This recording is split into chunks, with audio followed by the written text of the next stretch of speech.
In the last video, we processed the strings with string handling methods. In this video, specially, let us see the methods to decorate the string contents.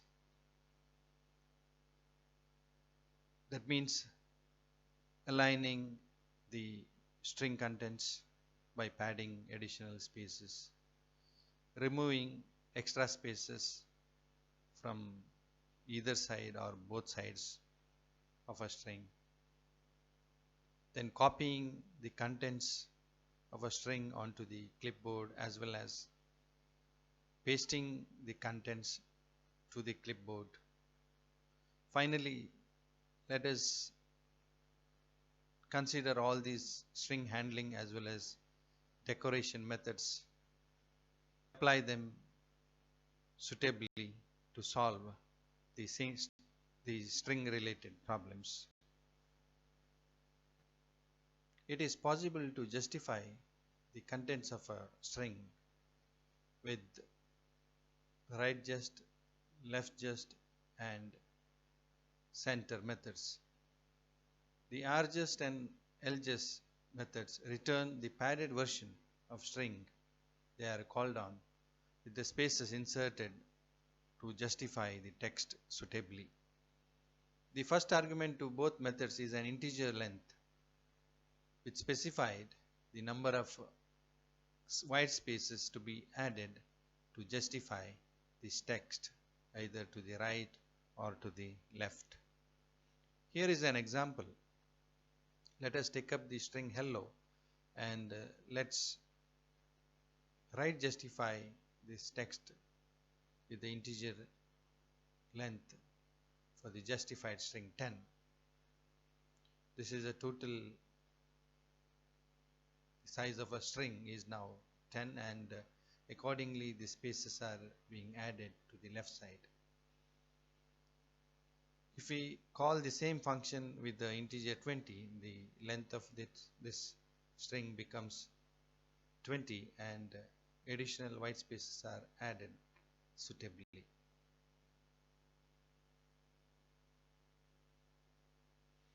The last example is for the less justification, where we define the size of the justified text is for 10 and the remaining characters after hello are inserted accordingly. The optional second argument to rjust or less ljust will specify a fill character other than the space character. It means that if you want to pad these additional spaces for the justified text, you have to specify the character that you want to fill. If you don't specify that second argument, then by default the space is considered. Let us take up this example. Here we right justify the text hello. The total size of justified text is 20 and we want to fill these spaces with the stars instead of spaces. This is a left justified text where we have put hyphen to fill the spaces.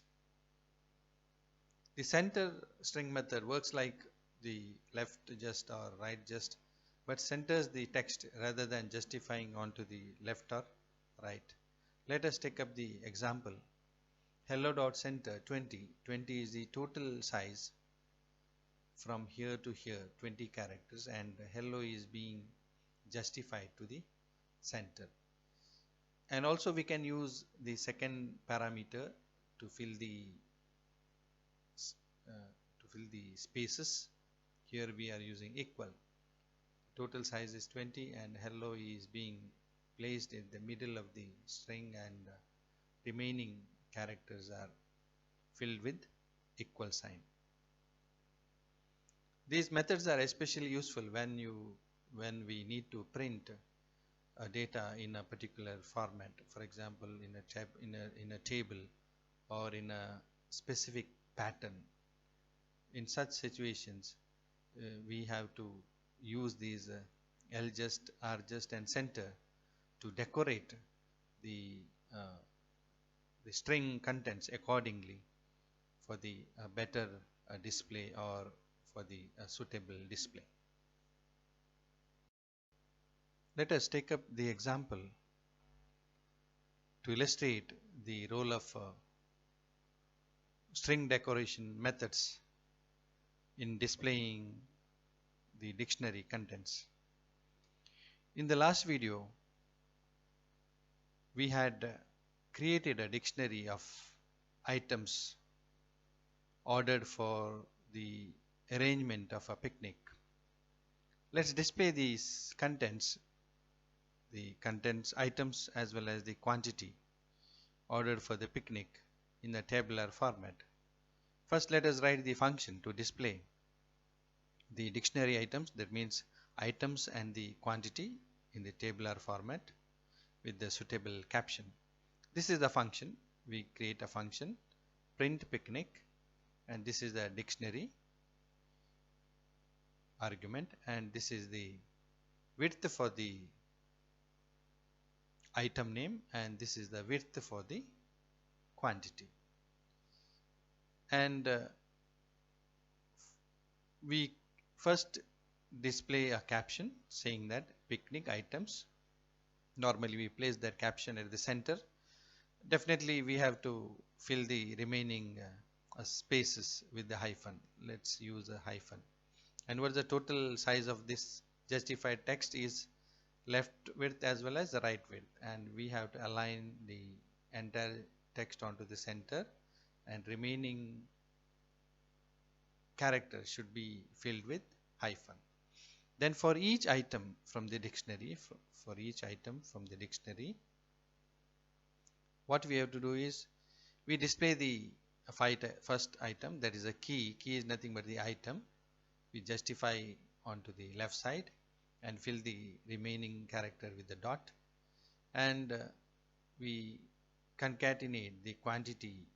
We right justify the quantity by filling these spaces. That's why we have not specified any fill character. This is a function which prints the dictionary contents or items ordered for the picnic in a neat format. This is the main program where we create a dictionary, the items ordered for the picnic, and then we print these items with the left width 12 and 5, and then again we increase the size. Let's see the output of this program. This is how it appears. You can see picnic item at the center with the filled hyphens on the either side. Then you can see sandwiches followed by the dots. You can see the size is being that is 12 characters, and here it is 5, and this quantity is right justified. And for this second a call, total size is 20 here, 20, and this is 6. You can see the dictionary content is being displayed in a neat fashion, so that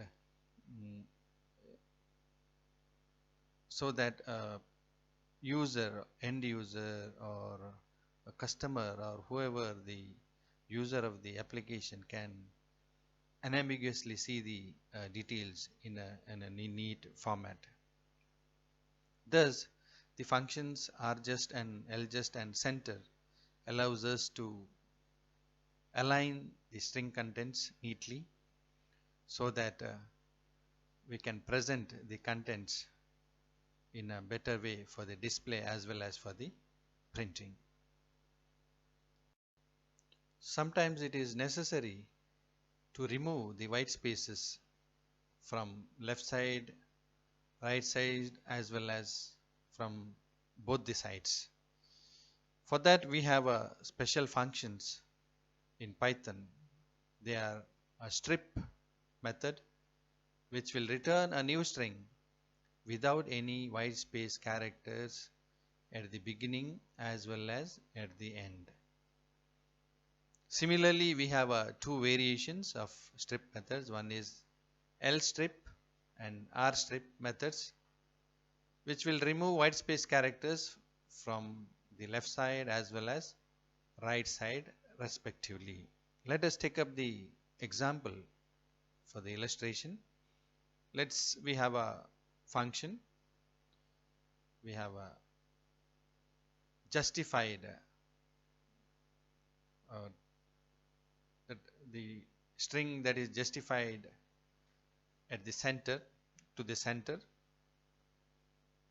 and we want to remove this a space from both the sides. What we have to do is we have to call this strip method, which will remove white spaces from both the sides. And if you want to retain the right side spaces, then chop off the left side spaces with L strip. Similarly, you can remove the right side spaces with R strip. Similarly, it is possible to remove the specific characters from both the ends of the string by passing the set of characters as an argument for the strip function.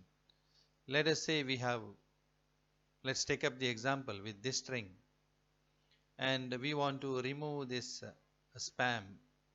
There is a prefix as well as a suffix here. What we have to do is we have to specify the characters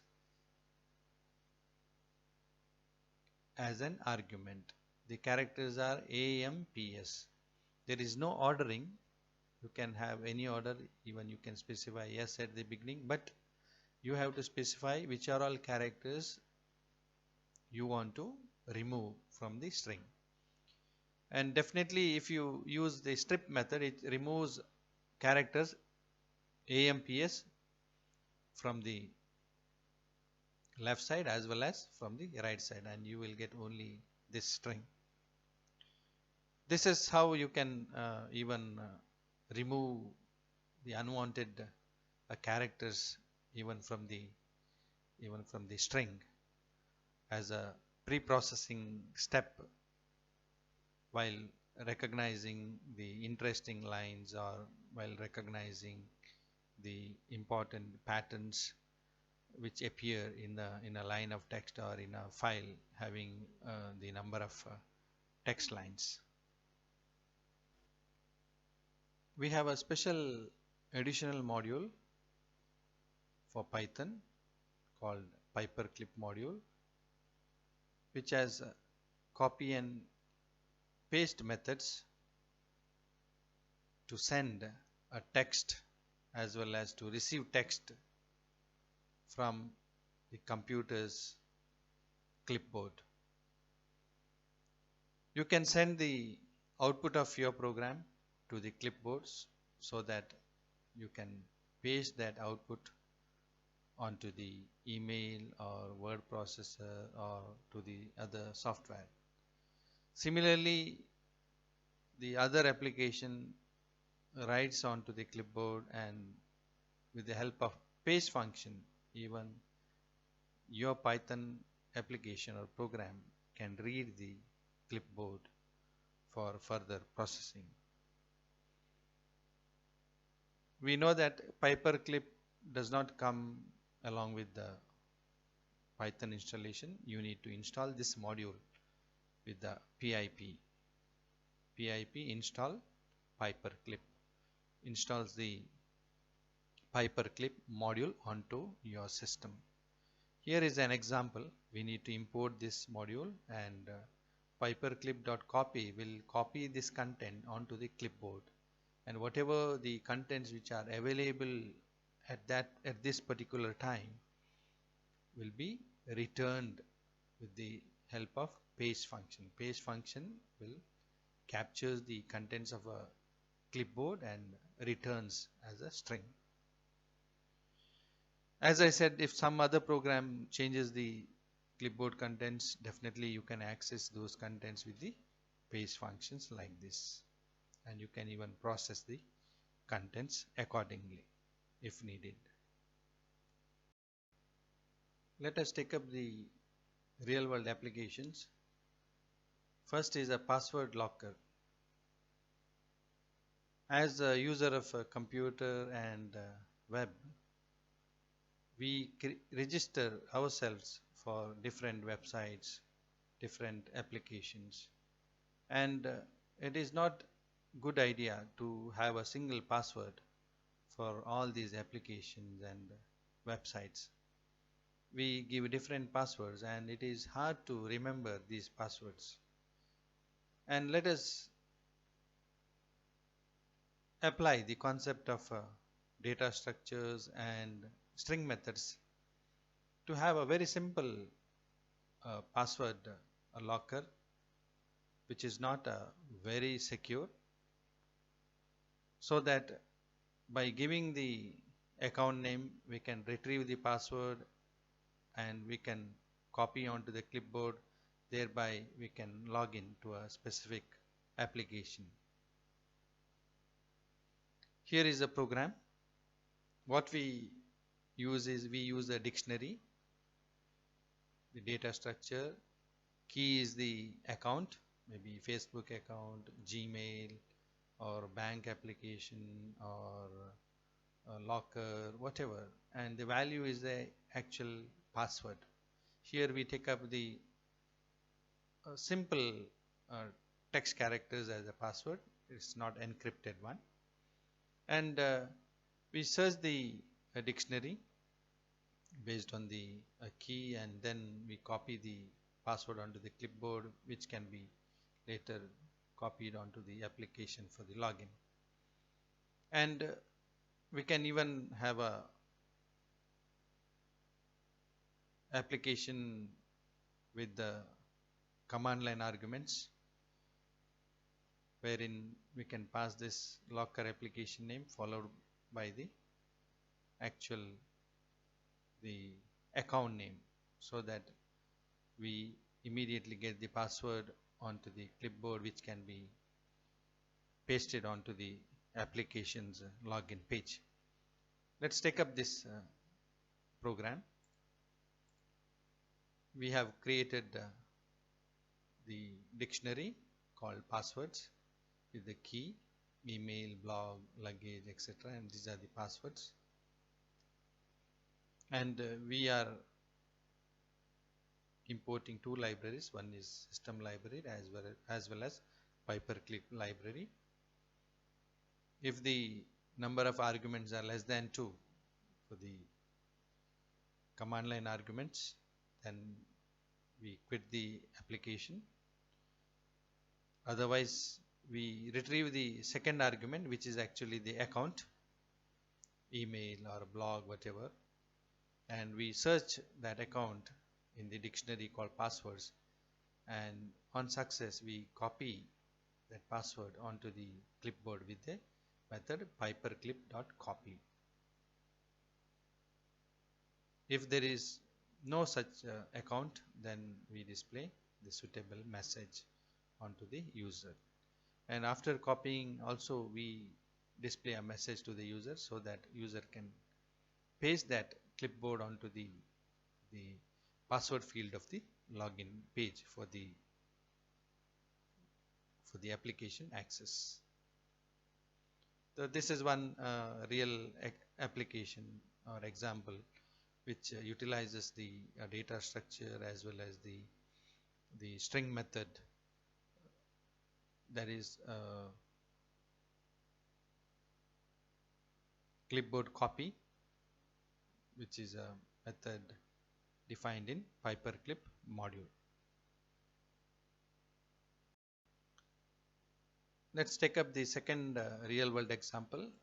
Let's say I have a huge list of statements or contents in a Wikipedia, and I want to copy that, and I want to put a bullets, maybe a star or hyphen or other characters. How do we do it? Assume that we don't have any text editors or word processors with us, and one thing is manually one has to put the bullets, for example stars or hyphens, and if we have a contents more than 100, then it is a tedious job for us to put all these bullets. We can automate this with a simple code. What we have to do is, whatever copied markup, the wiki content has to be copied onto the clipboard, and then we can use the paste method of the pyperclip, access them, put it in a string, and then add the bullet, star or hyphen, and then again, and then you can use that bulleted content for further processing or even for the display. Here is a program. We import the pyperclip, and first thing what we do is we read the contents from the clipboard. There is actually the contents which are copied from the wiki, and you split this multiple lines, 100 lines of text, into a list of lines. That's what we get here. Lines equal to text dot split, it which gives the lines is a list of text lines, and for each of these lines, text lines, lines of I, for each of these text lines you append a star at the beginning. That's what we are doing. And finally you join all these lines based on the delimiter /n dot join all the lines. Lines is a list of lines. Now you have a original text which is bulleted with asterisk, and finally you copy back these things onto the clipboard, and you can use that content for further processing, or maybe you can supply that content, bulleted content, to other applications, or even you can paste onto the other let's say a notepad or other simple word processors or text processors. And this is one more real example where we use the string processing function, especially split and join methods, as well as the data structure, the list, along with the pyperclip functions, copy and paste. Let us take up the third example. Suppose we have a email log, email sent log, with the from the email ID at symbol followed by domain name and the date and the time. For example, if we want to separate email ID and host name, and if we want to display these things, how do we do this?